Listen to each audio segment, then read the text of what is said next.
Most of the time we do not try and control what goes on in our heads. Thoughts simply come and go as they please. And most of the time this does not cause a problem. But sometimes, thinking can become unhealthy, and that can in turn lead us into anxiety. When that happens, we have to step in and put our thoughts on trial.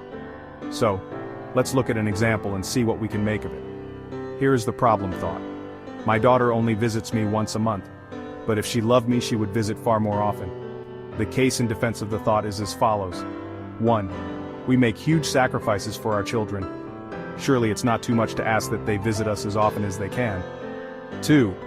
In our culture it is expected that the lives of the children are closely entwined with the lives of the parents. 3. How do we measure love, if not by the time we spend with those close to us? The key with this type of CBT exercise is to address the precise points made in the defense of the thought. The case for the prosecution of the thought is as follows. Firstly, children should not feel indebted to their parents.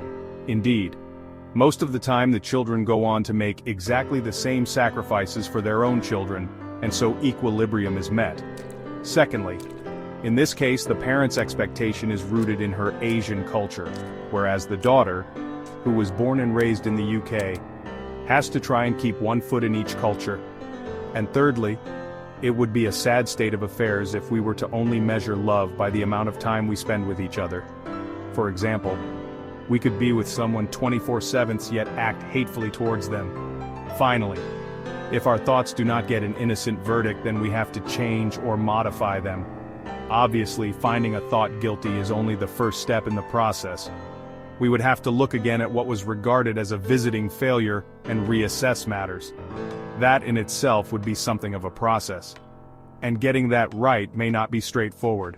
We would have to look at things again carefully, taking into account all possible considerations, and make the effort to try and see matters from the perspective of the other person.